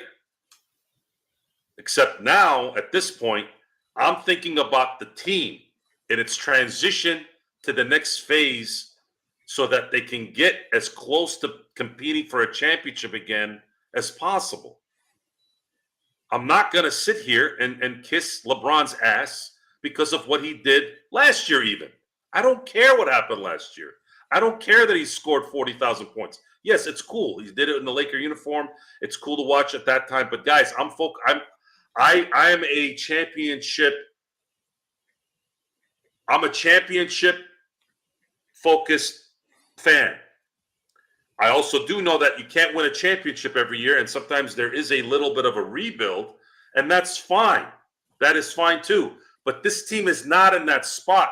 They're in that purgatory area where they have allocated almost all of their salary cap for two guys, and they don't have enough to field a team to even develop into the next phase or win a championship. So what do you want me to say? Who is responsible for this? Who has been responsible for this situation the last 6 months? It's not Austin Reeves. It's not JHS. It's LeBron James. You're awesome. Shipped this like this. He created this last year.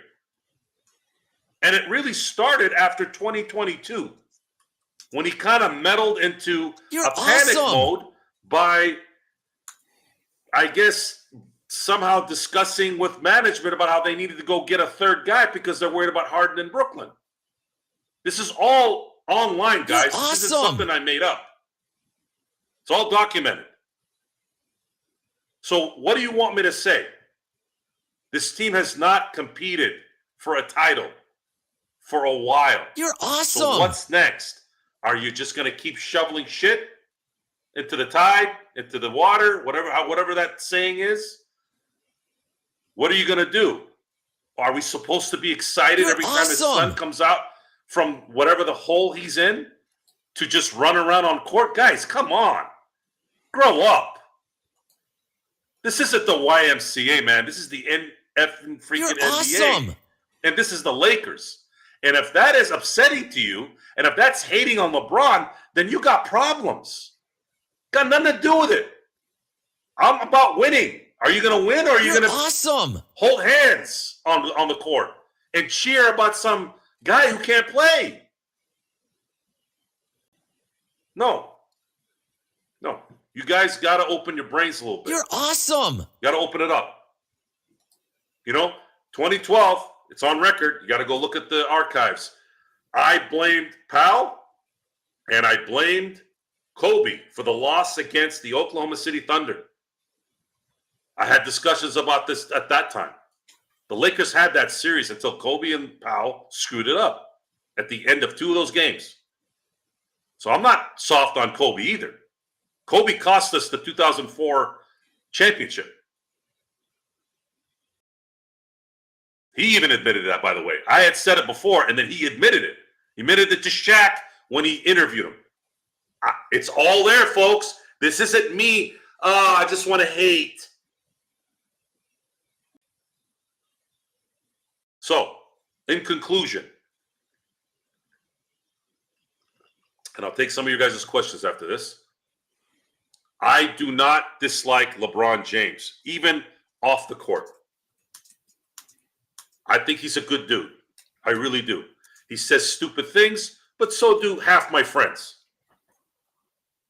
And I criticize him just as much. I think he's a good dude. I really do. Not a guy I'd probably hang out with, but he's a good dude. I could hang out with him, but we probably wouldn't click.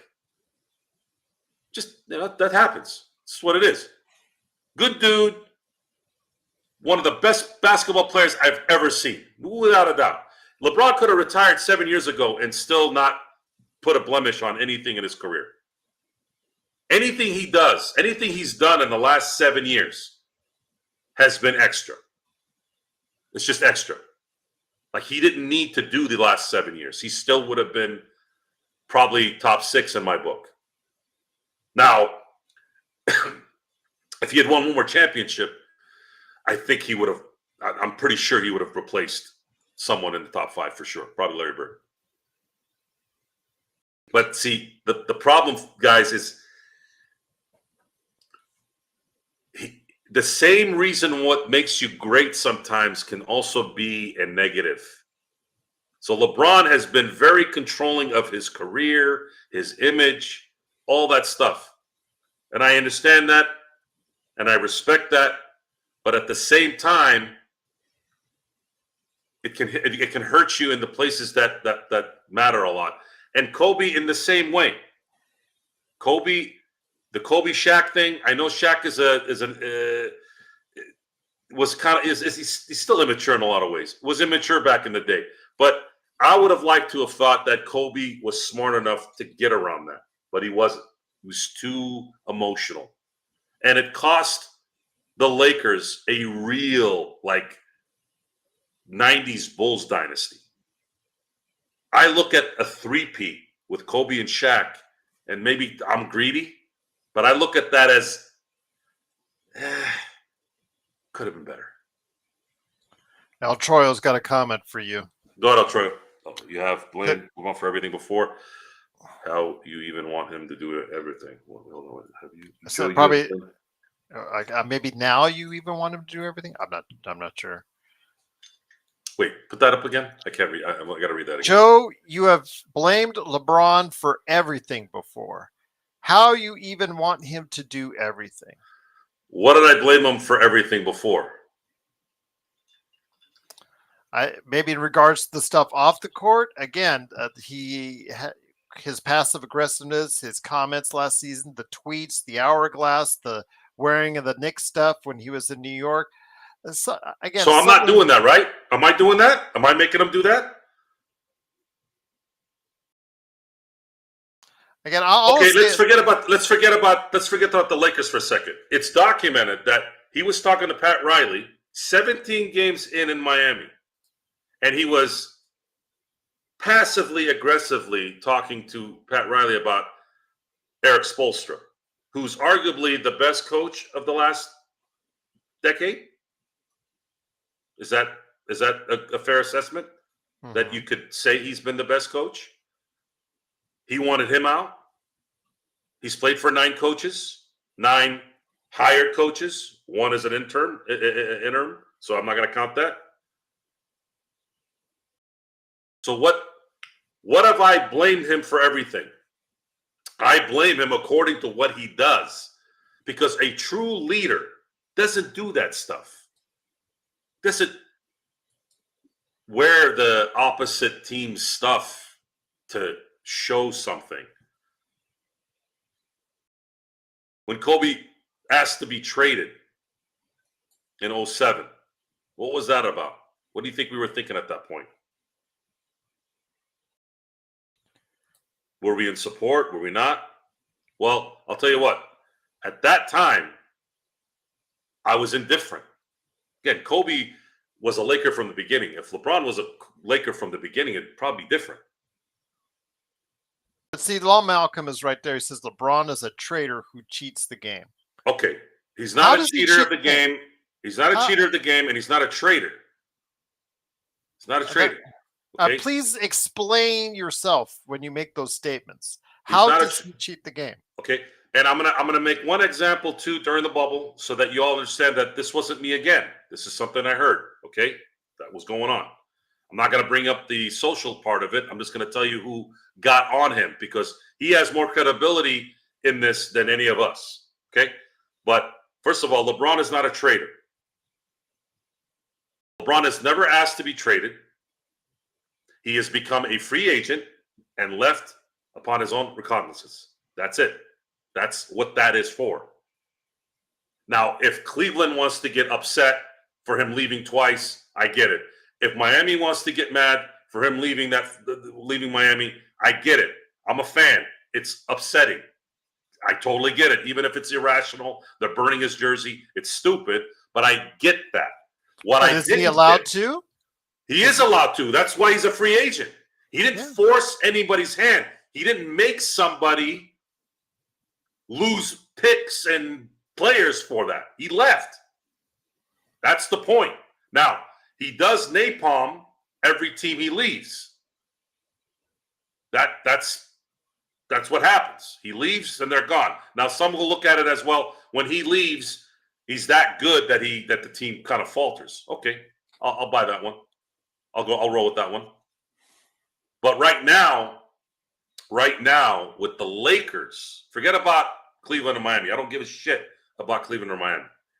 The Lakers right now are in a predicament because of the current collective bargaining agreement. And the fact that Genie is a big part of this ownership clan, and the fact that LeBron is an integral part of the league, probably still the number one guy, him and Steph. I still say LeBron is number one above Steph. The fact that they allowed this kind of deal to happen is an added fuel to the fire, because this is a detriment to my team's ability to get better. And the only way they can get better is if they redo this thing. But LeBron wants to make $50 million a year. Okay, I guess he has that right, but how are you going to win then with the setup? They don't have enough money to do anything. And then on top of that, you're bringing in people that aren't supposed to be playing on this team. They're not even supposed to be in the league. So how am I going to take you seriously that you want to win? You're just hoping that you're going to win. It's a lot of stuff, guys. It's a lot of stuff here. And that post that you had from, what's his name? Who's that? Trollo? El Trollo, yes. El Trollo. So I'm assuming you're calling yourself a troll for saying that, right? Because that's a troll comment. I blamed LeBron for everything before. What did I blame him for? Before. Was I supportive last year of the Lakers? Yes. The year before? Yes. Hell, I even supported the Russell Westbrook trade. After 3 years of supporting stupid decisions, now that I've become irate, now I'm hating? Is that how it works? Is that how it works? Guys, it's on tape. It's on tape. You can go listen. We were in full support. But just like the world, politics, whatever, you support stuff, then all of a sudden you sit there and like, holy crap, what am I supporting here? This is a disaster. I don't support this anymore because it's not working. But now I'm hating. Now I want LeBron to go away. Yes, there is some of that too, because that's how the system is structured now. It's based off winning. You guys are all so into your feelings, and you're all into being hurt over some guy who doesn't even know you're breathing. LeBron doesn't know you exist, and you're defending him like he's God. Guys, I want the Lakers to win. I'm a Laker fan. I don't give a shit about LeBron and AD and Kobe and Magic if it doesn't mean winning. Do you get it? Am I making myself clear here, G? Yeah, I think you are, man. I mean, I'm really trying to take this home for everyone. If you can't understand this after tonight, then there's no point in talking anymore. Because this is going to be the last time I discuss this. This is going to be the last time I discuss this in detail. If I comment on LeBron screwing up somewhere or complimenting him, and then somebody comes out with some weird-ass assessment, I'm just going to ignore it. I'll comment on it maybe at that moment, but that's it.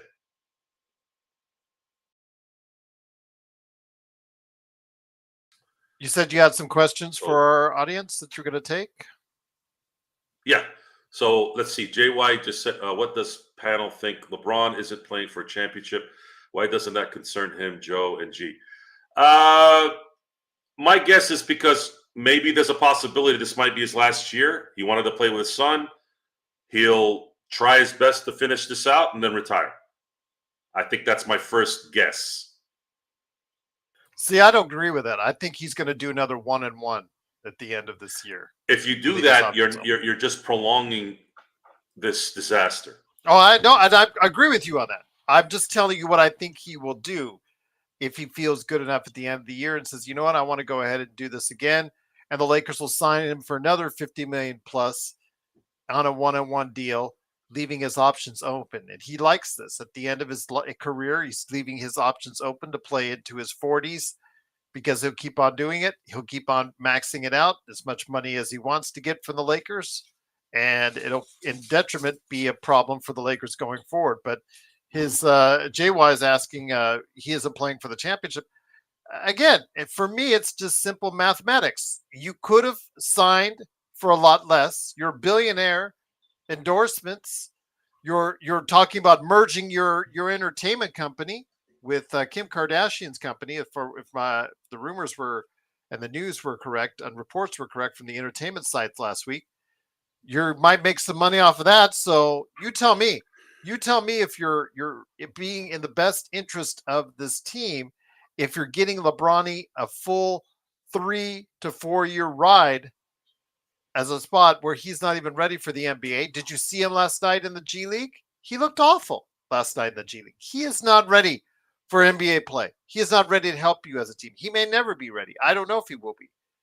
But that a guy taking up a roster spot on your team, you could have put to someone else that could have been helping you on the team. I know that McMenamin is saying, oh, yes, the Lakers outscored the Toronto Raptors off the bench tonight, 40 to 29. That came from mainly from two individuals off the bench, Jackson Hayes and D'Angelo Russell. So let's not go do backflips. Yes, it was outstanding that they scored 40, but mainly that came from two guys. So we have to get solid contributions from a lot of guys, but the fact is you already got Bronny taking up one of those spots. You could have got someone possibly to help the Lakers now instead of maybe possibly later. And then LeBron, again, could have taken less money to bring in better players now instead of maybe possibly waiting later. And that's the problem. We're all on standby, Joe. Until LeBron retires, we're all on standby because the team that they have now, I don't think under LeBron or AD, and LeBron and AD now will ever reach back to that top of the mountain they reached in 2020. It's going to be very difficult to do so under this new CBA because they didn't have that same type of CBA in 2020, but they have it now, Joe. And it's clear the directive is unless this team is on a verge of an NBA championship, Genie does not want them to go into that second tax apron. And to get off this LeBron thing, I don't want to put all of it on LeBron as well, too, even though he's got to play, especially the last 6 months. He's had as big a part in this disaster as anybody, but he still is being okayed by ownership to do this. And if Genie's going to constantly be worried about an apron or two, it's time for the Lakers to think of other options because you have two lousy leaders right now running the Lakers. Not only the ownership team control people, but also the people that are in charge of the facility. And at what point is this going to change? You have competent companies out there that are running really good organizations, Guggenheim's, and I'm going to be campaigning for them to take a stab at this. The Guggenheims have run a phenomenal operation with the Dodgers. And there has been some discussion that there would be something there if it was to open, especially considering the real estate there in downtown LA. And I think that's something that I'm putting in my own head, even though I don't know if it's ever going to happen, in my own head for my own sanity. But what will happen is that will be something to look into eventually, because Jeannie is not a spring chicken. She's not going to want to be doing this in her 70s. And I'm sorry, I'm not Joey and Jesse. I'm sorry, I don't see those guys running the Lakers. And you already tried the brothers. Both the brothers are dingleberries. There's no way those guys are going to be able to do anything ever again. So what? Now where does this team go? Are you going to have somebody from AEG running this? Yeah, that's not going to happen either. So I'm getting my. They did, didn't they? That is true. That is true. They have bought the shares from AEG, correct? Yeah, I thought they did. But they don't own the building yet. No, they do Okay, not that's own what it was. Okay, so I think they bought. I don't know if AEG still has a portion of shares in the team. That's never really made public as far as 100%. I heard something. I just knew they didn't own the arena. Yeah, they don't own the arena. Yeah, that's all I know. But as far as their shares of the Laker percentage, I actually didn't know that. Again, that's always why I say that. I'm going to look into that, Bloodhound. You the man. Thank you for bringing that up. I'm going to look into that. Yeah, AEG owns the building, but that's something I think at some point, if Jeannie decides to still stay with this team long term, or if a new owner comes in, that they may want to move the Lakers to their own space. Now, I understand that there may not be many spots there in Los Angeles, but they would find one because they see what is going on with the latest. It's just like the new hotels and casinos here in Vegas, Joe. As soon as the new one comes up, everybody wants to go to it. Everybody wants to have one like it. Everybody wants to build one like it, and then so on and so forth. Right now, the Intuit Dome is the talk of the NBA with its wall and with all the big marquee wrapping around all the stuff that's going on with it. The fact that you could order everything from your seat, all that technology put in there, that there are others that want to emulate it. And Jeannie is probably jealous of Steve Ballmer right now because of it. Not because of the organization, but because of the arena itself. And that would be pretty fitting if she was. Why would you be jealous? The Madison Square Garden has been around for forever. Well, let's say we're both renting apartments, Joe. We're in an apartment complex, and we're both renting apartments, and they're nice. They're nice apartments. They're well above average, even though they have been there for 25 years now. All of a sudden, your neighbor, or let's say you move out into your nice home that you have now. Am I going to be jealous, even though I'm still sitting in a nice apartment, renting or leasing? Yeah, I am going to be jealous because you moved out into your own nice home that is owned by you. Is that not correct? Mm-hmm. So Jeannie, remember, she does not get, or I don't know how the deals worked out, but she's not getting all the money taken in from the concessions, coming in for the parking, coming in for all the other, add-ons in that area, in and around LA Live, and also as well the Crypt. So I'm assuming if she's the business person that she is often said she is, it's just natural that you would want that bigger piece of the pie.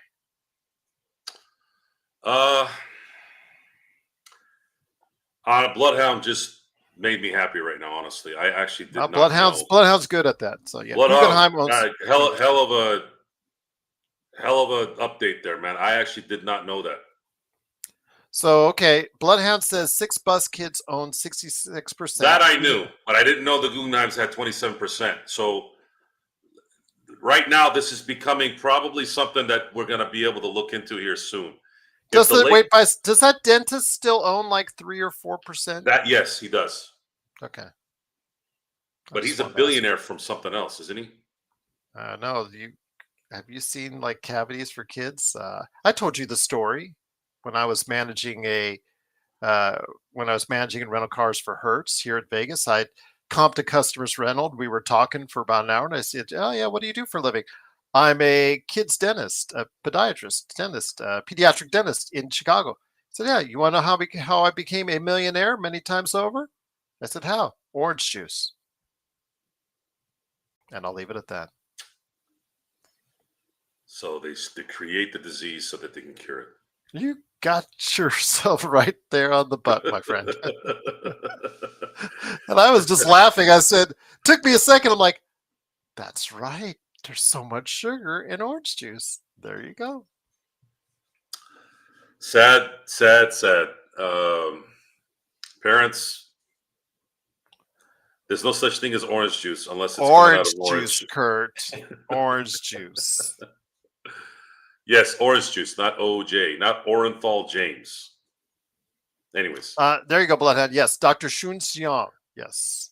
anyway, so we've had some requests here to talk about the Steelers, according to Bloodhound, right? Oh, Is that yes. And for all the work okay. he's done, absolutely. Bloodhound? Since you brought it up, I'll get back to the Laker thing real quick, but I'll talk about the Steelers. So today's game was one of those games where you're watching it and you're going, how are they going to win this game? Because usually this was the first game where somebody scored 27 points and they still won.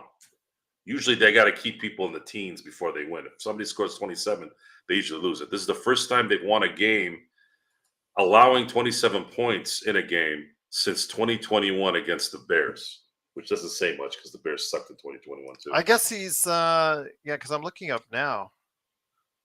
I thought he was a dentist for some reason. He's actually, he's the founder of NatWorks, a network of healthcare, biotech, and artificial intelligence startups. He did some kind of patent where he made billions. I know that's what he did.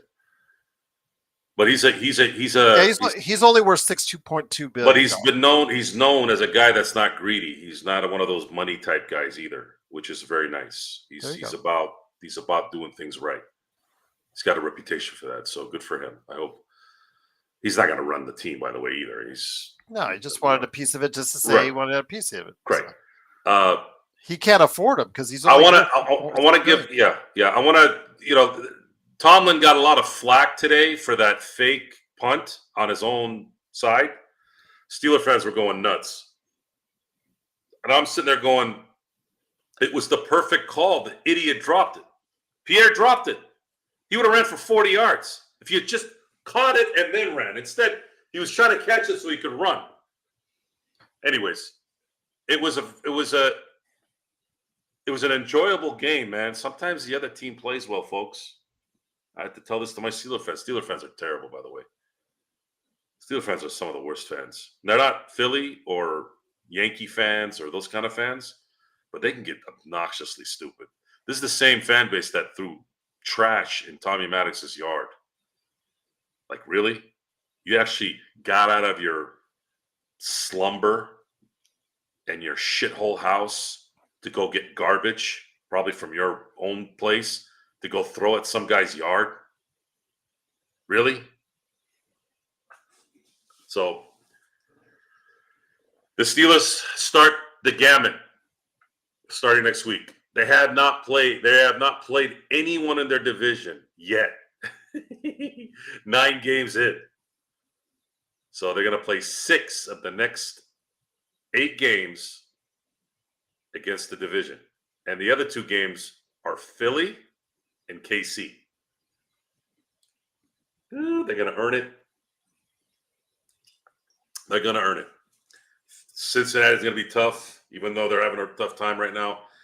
Cleveland, one of those games is going to be tough. And then, of course, you got Baltimore. So it's going to be the Steelers are going to earn it here if they plan on possibly going to the playoffs and winning some playoff games this time. So I'll be there for the ride. I do have a final update for Anthony Davis before we go off the air. Trying to put sources told ESPN that Lakers big man Anthony Davis experienced swelling as a result of the contact by Jakob Poeltl, making it difficult to keep his left eye open. Davis will have his eye examined by an ophthalmologist on Monday, sources told ESPN, as a precautionary measure. Little ice, little ointment, maybe should be good for Wednesday, right? Mm-hmm. Sorry, AD. I'm not insensitive in that. But start wearing glasses. But go talk to Horace Grant and James Worthy. There's some nice ones. So Adu, is it Adu? Can you talk Mahomes and Chiefs? He loves Mahomes. Well, Gerald, you were there when I predicted the upset. Yes. And if that Putz kicker would have just moved a little bit quicker, I think they would have won that game. But I did cover. Chiefs were favored by 7.5, and I thought that was way too much. So, as far as Mahomes winning, Chiefs winning, folks, this happens in every era. You have that team that's elite, winning Super Bowls, and they seem to always win these kind of games. It's not something new. New England did it. Dallas did it. Niners did it. Steelers did it. Cowboys did it in the 70s. Packers, I'm sure, did it. I wasn't around at that time. So I wouldn't look into it too much. However, I will say this. If you catch the Kansas City Chiefs correctly in the playoffs, you have a shot. They're not indestructible. And they really haven't been the last year or so. Their defense has been better than their offense to a degree. But when you have Patrick Mahomes and you're getting all the calls and he's protected too, yeah, you're going to get these kind of games. But I would say it's not a for sure thing that they're going to go all the way. That's likely not going to happen. And you know, in general, you don't want to think that way anyways. It's just not. It's the NFL's a little too even in a lot of areas. Yes, Bloodhound, he does have bad luck with those injuries because he had one in March. It's the same eye as the one in March. So he's going to see an ophthalmologist. Yeah, I bet he hates the glasses. I bet he hates the goggles. That's just why. I get it. You look goofy, but he's got to do something here, man. He's sometimes it's the peripheral vision. I mean, Rui couldn't stand his mask. He couldn't. But that was a mask. This is glasses, and he wears glasses. He wears glasses like seeing glasses. I don't know. He's got to do something because he's getting hit in the face every year, at least once every couple of weeks. At what point are you going to start protecting yourself? Because if he was wearing glasses, he wouldn't have this problem right now. Yeah. But anyways, what other questions do we have here? Are we just going to, or maybe end it because we're right at 11? It's up to you, man. I'll give it 7 more minutes. If you guys have any more questions for especially the LeBron discussion, I want to make sure that I have everything that needs to be said here about the LeBron situation. Again, I am not going to bring this up in detail again. If you are stubborn and inconsiderate and keep telling yourself something's going on when it's not, then I can't help you. And I'm not going to care anymore. At some point, the discussion is going to stop. And I'm just going to keep talking. And if you're going to keep saying things, and I'm going to ignore it. Because there's no use. You're not going to fucking listen. I do not hate LeBron James, on or off the court. But if you guys are in denial, and you're delusional in that I can't criticize him when he does stupid shit, then you're a moron. I've criticized every player that has played for all of my teams. Big Ben, Jerome Bettis, Willie Parker, Troy Polamalu even, LeBron, Kobe, Powell, Ariza, all of them. You just haven't been with me the whole time. You're just stuck on this LeBron thing. Because I wasn't doing a podcast then.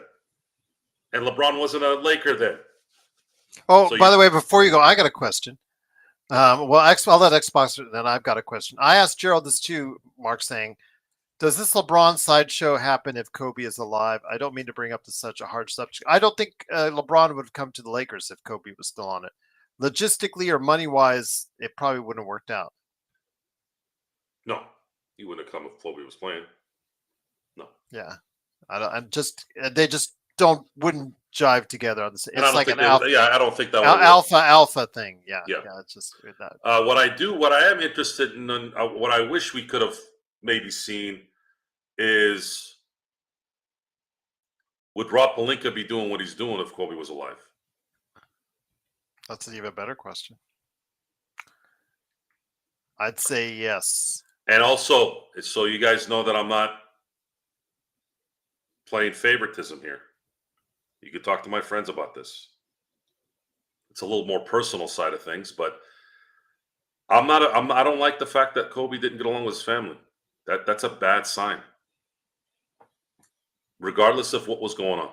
I know that there was talk about people taking advantage, and I know that when you're rich and famous, certain things happen and all that, but guys like Freddie Freeman are rich and famous. You don't see them having those issues. And I always look at that, and I can't I can't pick and choose that. Okay. Usually when you have issues with your family, I wonder about how you handle your business. It's how my brain works, guys. How does that happen? How are you not getting along with your family? Why? What did you do? Well, it's not him. It's them. They're greedy. They're selling his stuff. Yeah, sure. Why did it get to that? This is Kobe Bryant. I think he's powerful enough to not allow that to happen in my book. And that's something I've talked about a lot with my friends. I haven't talked about it on here. No one's perfect, guys. No one's perfect. No one is above criticism. One thing I want to ask, speaking of criticism, you are on one of the premier Lakers chat boards as a regular, Ox1947, LakersBall.com. So they were very hard on you, including them coming up with, something along the lines of the contest that we're going to have, as far as the black olives that you had to eat, et cetera, et cetera. That's where it originated, was through Lakers Ball. How are they reacting now to the teams? Well, now 6-4, but the teams, I'm going to still say it's a rocky start. How are they kind of retracting their comments just a little bit going back on it? Maybe there was talk that guys were talking about how looks like Ox might be on the right path. But see, Lakers Ball have known me since 2016. They know I probably I don't think I've ever been as angry as I was draft night. I was going off pretty bad. Which one, this year or the last? This year. Oh, for the Bronny thing. Yes. Mm-hmm. I was upset. I was upset because. Well, I knew you would be. I was upset because it confirmed the fact that these guys were not focused on winning. I mean, it's something we predicted. It was easy to see. It looked like the writing was on the wall. I said on the air it was going to happen. And you knew, you denied it, but you knew it was going to happen. Sure. And it took Mark and about somebody lying in your face. See, and the other thing is when you escalate, what is it called when you try to hide something and when you're caught and it makes it worse? I know what you're talking about, yeah, but I don't know. Let's say let's say you're lying, right? Mm-hmm. You get caught, yet you try to fabricate something else so that you can deny that you are lying, yet it makes it worse. So then you have nitwits like Rich Paul who come out and say, "Oh, he would have been drafted anyways." Like, dude, really? No. I mean, are we that stupid? No. Seriously? And that's the stuff that kept adding to the fire. I don't like being talked down to, even if it's somebody I don't know and is telling me something, especially when it involves my favorite team. Stop bullshitting. Just shut the hell up then if you're going to lie like that. If you actually believe that, then you're a moron. You're dumb. And you should be called dumb to your face. Like, dude, stop insulting people's intelligence. And if people believe you, they're just as stupid as you, if not worse. JY has a final question. Married, when you get married young like Kobe, doesn't wife come before immediate family, mother? That's a great question, Jay. Because we don't know all the dynamics of what went on with it. All right, that's a great question. That's an absolutely great question. First of all, I'm with his parents on that. 21 years old, Kobe Bryant. Kobe Bryant at 21 was a movie star. Forget about NBA star. He was a movie star.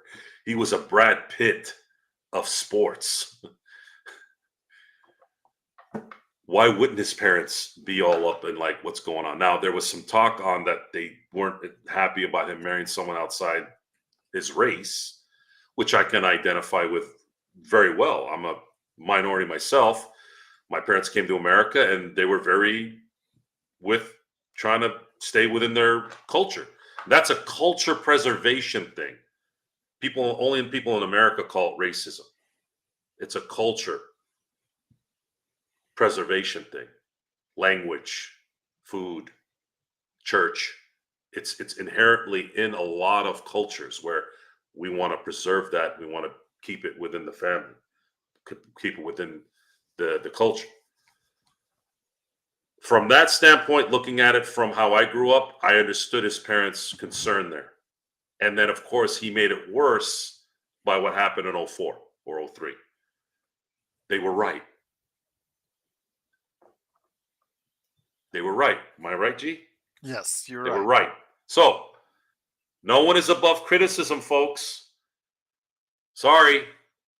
LeBron James is not above criticism, especially when from what he's done the last year.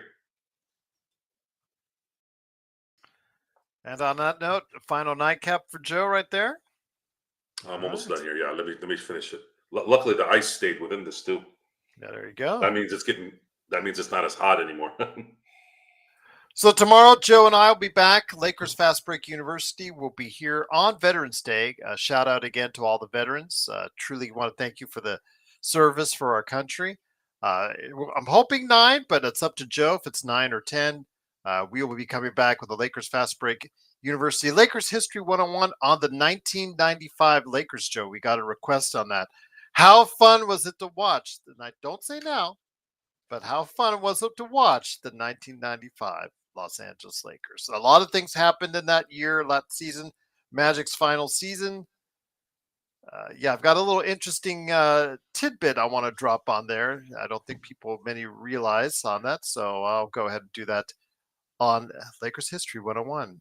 Special request for a class session tomorrow night as well. So yes, absolutely. Got a busy week. Reggae Joe just hit me up again asking about Tuesday. He's not happy about the fact that Chet Holmgren is now out for 8 to 10 weeks with a hip injury. So he's going to be talking about that on NBA observations and more. Wednesday is the game. Thursday, we come back for a snack pack. Friday and Saturday, Lakers are on the road back to back. So we'll be covering all that as well. So yeah, Joe, it's going to be a busy week. Got a lot of stuff to do, see and do. So any last thoughts before we head on out? Jokic's line tonight was... Yeah, he plays video games. Sometimes it's just video games. So Denver is back on track, folks. Yeah. Just so you know. Their demise was greatly exaggerated. So they're gonna be a problem.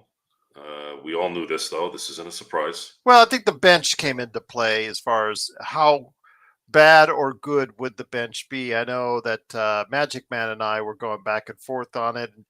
The bench has been inconsistent for them, but when you have Jokic and if Michael Porter Jr. has played well, let's give him some credit. And even with Aaron Gordon out, yeah, man, they're still looking good. I'm still pretty comfortable that Denver's going to be the team here in the West. I know Oklahoma City has a lot of talent and they're on the come up, but I think they're probably a year away with one more player that they need. Big shout out to Search and Destroy, the best that there is out there. Did I make myself available to understanding how I come out of this with LeBron James? I think you did. And I Was hope that enough, folks? Because this is the last time. I don't think it'll be a last time. No, I mean in detail like this. I'm not going to do this again for this. Okay. All right. I'm not. I will explain scenarios of what's going on at the moment. And if you come out with hating stuff, I'll address it at that point, but I'm not. What if we get to 10,000 subscribers or 20,000 subscribers, like a year, 2 years, 3 years from now? They're going to want an explanation on. Well, if we have that many people, when we do, the crowd will explain it to them.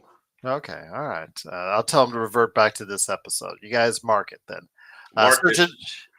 Search and Destroy. You're the best, my friend. Thank you. And he put in a super chat. He said, "God bless Lakers fam.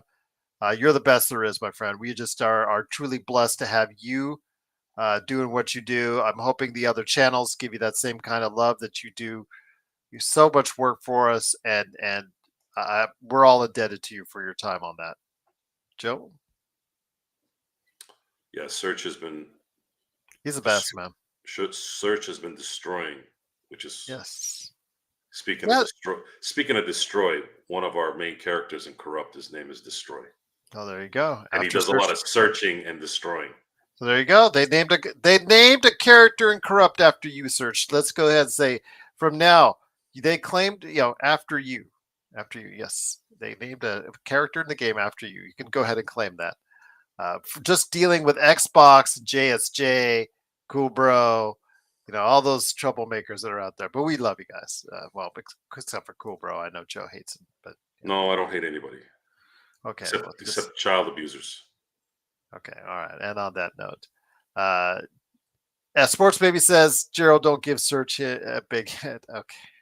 After all the dick jokes. Search, you're the greatest person that's ever lived. Well, after all the dick jokes that we got through tonight, actually it wasn't as bad. It wasn't as bad because Reddish closed them out. Yeah. He did. He shut that dick down. Yes, so there you go. Yep. Wait, that knew it was sound coming. right. That didn't. No. He was in the no dick zone. There you go. Yeah. That was good, but kind of vulgar. Still said it. There you go. All right. Thank you all for showing up. Gerald, thanks for hanging out. Hope you enjoyed your dinner, whatever it was. No, I haven't even had it yet. But, good. So for those of you who want to get back at me, if you guys want to continue some more discussion, you can email us at LakersFastBreak@yahoo.com. You can connect with me directly on Facebook. I'm known as Johnny Blade on Facebook. You can direct message me on that. If you want to direct message me on Instagram, I'm SinBlades_turf. And then, of course, X. I am Joe Sorrell, LFB. So for tonight, Lakers win by 20. 123-103. Talked a little LeBron, talked a little bit about everything here and there. Had a nice drink, went down smooth. And again, thank you for joining us tonight. And until next time, we'll see you next time.